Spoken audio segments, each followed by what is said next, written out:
what all US CMA syllabus cover. तो actually CMA के अंदर अकाउंटिंग सिर्फ 20% ही है. How this entire content is consumed in the industry in a real time. So the thing is, Mohit, like I told you, all of these skills are necessary, especially for management accountants. How Edumont help with the changes in the syllabus and with the ongoing preparations. पहले तो तुम basics of accounting और उसके बाद advance training, ये 2 चीजें करो. So what are the key changes in part 1 and part 2 right now? If you are considering the US CMA or already on your journey, you are in a right place. Today we are diving into an exciting topic, the US CMA syllabus and the recent changes in its content. Whether you are a first-time candidate or preparing for your next attempt, knowing what new in the syllabus can make a huge difference in how you study and plan. Let's break it down. Welcome viewers, you are watching Edumont Mythbuster Podcast Season 6. I am your host Mohit Taneja, and along with me is Rohan sir, your Chief CPA and CMA mentor at Edumont, and we are breaking myth on US CMA syllabus 2025 and changes. So welcome Rohan, welcome to the podcast. Hey, thanks for having me. So Rohan, as we are talking about the new changes, but before that I would like to get an understanding for my viewers. If you can give us a understanding on what all US CMA syllabus cover. Oh, nice. Okay, nice. So CMA के syllabus में वैसे तो 12 core competencies है, और उनको बांटा भी ऐसे हुआ है कि 6 और 6, तो 2 एग्जाम्स हैं CMA में, पार्ट 1 और पार्ट 2, और 6 कॉम्पिटेंसीज दोनों में ऐड की गई हैं. पार्ट 1 की अगर कॉम्पिटेंसीज की बात कर रहे हैं हम, तो उसके अंदर आता है सबसे पहले external financial reporting decisions, which is US GAAP. So that's where you understand US GAAP, generally accepted accounting principles, and accounting at large. उसके बाद then by the way, accounting I know CMA के अंदर ऐसे लगता है बहुत ज़्यादा होगी, बट नहीं. पार्ट 1 में सिर्फ सेक्शन 1, जो फर्स्ट सेक्शन है, section A, which is external financial reporting decisions, बस इतना ही है. इसकी वेटेज 20% है. तो एक्चुअली CMA के अंदर अकाउंटिंग सिर्फ 20% ही है, वो भी पार्ट 1 में सिर्फ. ओके, चलो आगे बढ़ते हैं. तो section A is external financial reporting decisions, section B is planning, budgeting and forecasting, section C is performance management, D is costing, E is internal controls, and F is technology and analytics. मैं ऐसे show off मार रहा हूँ कि मेरे को memory में याद है पूरा सिलेबस टाइप्स, बट हाँ मतलब ये ऐसा ही है कि ये पूरा जो है फर्स्ट वाला जो सेक्शन है, इसमें आप देखें तो ये जो बिजनेस चलाने के लिए ज़रूरी स्किल्स है ना, वो सारी कवर हो रही हैं इसमें. यानी कि अगर आप देखें एक्सटर्नल रिपोर्टिंग, तो ये अकाउंटिंग हो गई. फिर प्लानिंग, बजटिंग, फोरकास्टिंग, आपको प्लान करना पड़ेगा, बजट करना पड़ेगा, और फोरकास्ट के बिना बजट नहीं बना सकते हैं. तो आपकी चीज़ें करनी पड़ेंगी on day 1 of your business. उसके बेसिस पर फिर आप अपना बिजनेस का फंक्शनिंग वगैरह चेक करेंगे, which is section C, which is performance. कि आप परफॉर्मेंस मेजर करेंगे, देखेंगे वेरिएंसेस कहाँ हैं, कैसी हैं, क्यों बिजनेस उतना अच्छा नहीं कर पा रहा जैसे पहले कर पा रहा था, या क्यों बिजनेस उतना अच्छा नहीं कर पा रहा जैसा हमने बजट में सोचा था, एक्सेट्रा.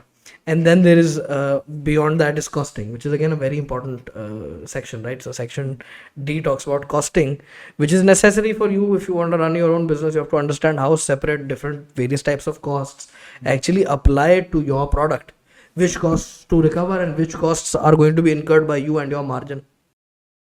So उसके बाद फिर आता है internal controls, which I like to tell everybody कि यार आप अगर मान लो कल को बिजनेस अपना खोलते हो, और बहुत बड़ा बिजनेस भी नहीं है, मिड साइज बिजनेस है, 51 लोग हैं आपकी कंपनी में, तो भी आप तो अकेले एक सिंगल CEO हो, 50 लोग हैं आपकी कंपनी में, कैसे मैनेज करोगे? 50 लोगों के पीछे भागोगे क्या?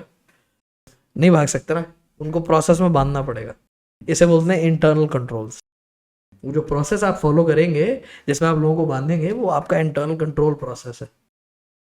तो ये भी एक इंटरेस्टिंग टॉपिक है. And then lastly of course, like I told you, technology and analytics, which is what is going to give you that cutting edge over everybody else in the market, because you are going to have access to this latest technology and you will be able to sort of understand how it works, at least on a theoretical level. तो आपको वो आगे implementation में भी मदद करेगी, ये सारी चीज़ें करने में भी आपकी मदद आएंगी. कल को आप कोई टेक्नोलॉजी यूज़ कर रहे हैं एनालिटिक्स की, तो आपको एटलीस्ट समझ तो आएगा इसमें हो क्या रहा है. That is the idea. Okay. और फिर पार्ट 2 के अंदर जो टॉपिक्स हैं, I just name them very quickly for you. Number 1 is going to be financial statement analysis. Second topic in there और the second skill in there is corporate finance. Third is decision analysis. Fourth is risk management. Fifth is investment decisions and sixth is professional ethics. Again मैं show off ही मार रहा हूँ कि मेरे को सब याद है, बट ऐसा कुछ है नहीं. मतलब it's not important. The point is if you look at the skill set you will understand उसमें बात क्या हो रही है. सेकंड जो पार्ट है वो स्ट्रेटेजिक फाइनेंशियल मैनेजमेंट की बात कर रहा है. So that's putting the management in the management accounting. Okay. That's doing that for you. It's actually giving you the skill set for you to actually become a F&A professional of some value, of some note. खुद ही सोचो, जैसे investment decisions जैसा topic, तो what is the value of a finance and accounting professional जो यही नहीं तय कर पा रहा कि इन्वेस्टमेंट ए या इन्वेस्टमेंट बी कौन सी ली जाए, जो रिस्क नहीं मैनेज कर पा रहा, या जिसमें प्रोफेशनल एथिक्स नहीं है, या जिसको डिसीजन एनालिसिस नहीं आता, या जो फाइनेंशियल स्टेटमेंट नहीं एनालाइज कर सकता. ये सारी वो स्किल्स है ना यार जो आप में होनी ही चाहिए अगर आपने फाइनेंस एंड अकाउंटिंग की दुनिया में काम करना है. सो ये सीएमए का सिलेबस है existing, part 1 and 2, and I hope that was comprehensive. Got it. Yeah, it was. It was. So, Rohan, how this entire content is consumed in the industry in a real time? Acha, but you mean how it is actually applicable? Correct. I see your point. So the thing is, Mohit, like I told you, all of these skills are necessary, especially for management accountants. तो CMA जो लोग कर लेते हैं वो एफएनए के world में काम करते हैं, तो वो प्लानिंग एंड एनालिसिस के डिपार्टमेंट्स में काम करते हैं. यही लोग हैं जो बड़े होकर ग्रो होकर एक्सपीरियंस लेके एक दिन सीएफओ बनते हैं. तो सीएफओ के पॉइंट से ही बात कर लेते हैं कि जो सीएफओ है उसको तो ये सब आना चाहिए ना कि डिसीजन एनालिसिस कैसे होना है, इन्वेस्टमेंट एनालिसिस कैसे होना है, डिसीजंस कैसे लिए जाते हैं. ये सारी चीज़ें जो हैं, ये जो स्किल्स हैं, these are necessary to have, specially from a management point of view. क्योंकि कल को आपको जो बिजनेस जिसमें आप सीएफओ बन जाएंगे, उस बिजनेस की ग्रोथ के बारे में सोचना पड़ेगा. आपको समझना पड़ेगा कि पैसा जहाँ मैं लगा रहा हूँ यहाँ रिटर्न मुझे उतनी मिलेगी जितनी कंपनी का एग्जिस्टिंग आरओआई है या नहीं है. अपने बिजनेस में लगाना है कि बाहर लगाना है पैसा, ये भी एक सवाल है. जो ऐसी स्किल्स आपको चाहिए रहेंगी. आपको मैनेजमेंट सवाल पूछेगी अक्सर कि हमारी बिजनेस में ये वाली चीज़ क्यों नहीं ग्रो कर रही है इस लेवल पे, हमने तो इनपुट डाली है. आपका जवाब होना चाहिए क्यों नहीं हो रही, क्या कारण है कि वेरिएंस आ रही है. तो फिर पार्ट 1 में वेरिएंस एनालिसिस परफॉर्मेंस में आपने पढ़ा था, वो तरह की चीज़ आपको दिखेगी. आपके प्रोसेस क्यों नहीं चल रहे, मैनेजमेंट आपको आगे बोली फाइनेंशियल रिपोर्टिंग में इश्यूज आ रहे हैं, तो कंट्रोल्स ठीक नहीं चल रहे, तो सीएफओ को पता तो होना चाहिए ना कंट्रोल में क्या प्रॉब्लम है, कैसे ठीक होगी. So all of these skills are actually very usable, specially as a management accountant in the industry. They are very usable, बहुत काम की स्किल्स हैं ये. Okay. So, what are the key changes in part 1 and part 2 right now? Okay, so की changes की अगर हम बात कर रहे हैं, it's not like everything's change suddenly, ऐसा कुछ नहीं है, but there are some changes. Some are major, some are minor. Okay. If my memory is serving me right, I'll start off with part 1 and I hope I'll be able to give you all the right answers. Part 1 से शुरू करें तो सबसे पहले तो external financial reporting में consolidation add हो गया, which is a difficult topic by the way, and it should have been added from the very beginning. अब ऐड कर दिया, अच्छी बात है, but it is difficult, तो वो थोड़ा समझना पड़ता, उसमें थोड़ी सी तकलीफ आती है. पार्ट 2 में जो इक्विवेलेंट यूनिट्स का प्रोसेस कॉस्टिंग वगैरह का काम था, वो सेक्शन डी में, सॉरी पार्ट 2 कह दिया मैंने, सॉरी, सेक्शन डी में equivalent units in process costing वो अब कैलकुलेट करने नहीं रहेंगे. बहुत छोटा सा चेंज है, इतनी बड़ी चीज़ नहीं है. पार्ट 2 में एथिक्स के सेक्शन में से 2 मॉरल थ्योरीज हैं, वो हटाई हैं, बड़ी छोटी छोटी सी, वो भी कोई बहुत मेजर चेंज नहीं है. और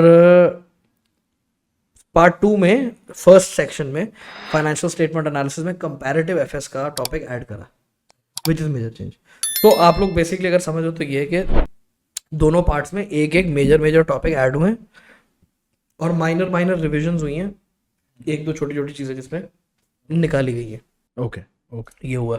So, how Edumont help, with the changes in the syllabus and with the ongoing preparations?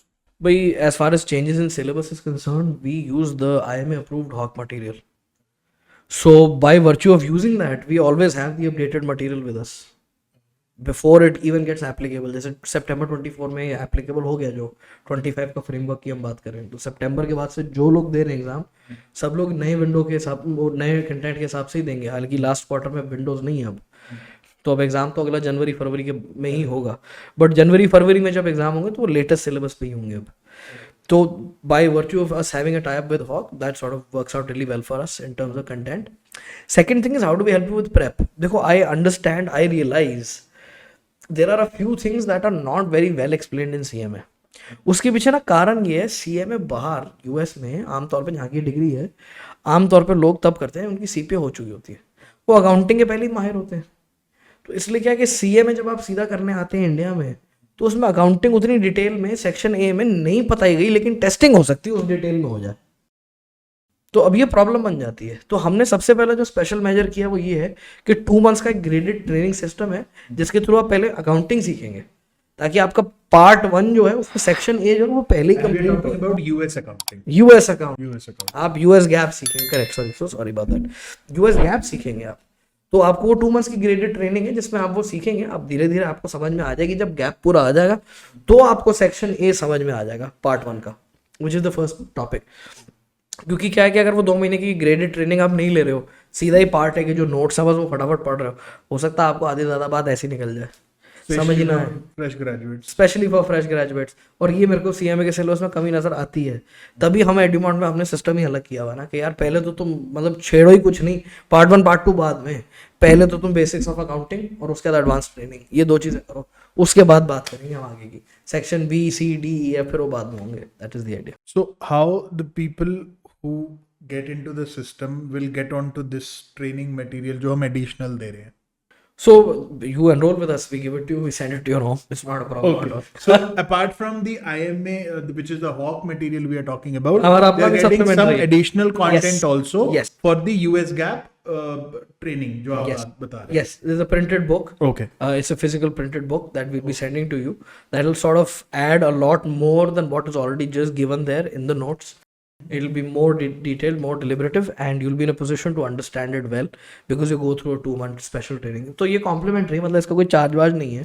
But जो भी CMA हमारे यहाँ कर रहे हैं उनको ये एक्स्ट्रा चीज़ हम दे रहे हैं just because we understand CMA के सिलेबस में अकाउंटिंग है 20% ही, but it is the backbone of everything. वो आगे सारी चीज़ें इससे इंटरलिंक्ड है. एंड CMA के सिलेबस में उस डिटेल में नहीं कवर्ड जिस डिटेल में इंडियन कैंडिडेट को चाहिए. यार जो US में पढ़ रहा है उसने बचपन से ही US गैप की अकाउंटिंग देखी है, 11वीं 12वीं में भी वही पढ़ा है, उसको स्ट्रेस नहीं ना उतना. अपने को तो हो जाएगा ना, अपने को तो US गैप पूरा ही ना है, तो need somebody to train us in it ना. That is the idea. Great. So viewers, I believe you must have got a clarity क्या changes आए हैं अभी CMA के syllabus के अंदर, how we are helping you, and the people who are looking forward, who are especially who are CMA aspirants and they are looking ahead to get into the program, please be aware कि आपको पहले basic US gap या US gap accounting आनी चाहिए. Right? So always recheck whenever you are inquiring anywhere. So if you have any more doubt, you have any other topic on your mind, please leave it in the comment below. And every Thursday 6:30 we go live for the USCMA webinar. So if you guys are interested, the link is in the description box.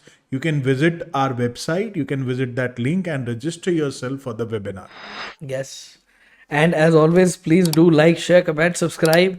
Let YouTube know this is good content, because unless you do the like and the subscribe thing, YouTube will not know, and then it will not share this with anybody else. So please do. Thank you so much for watching. Thank you.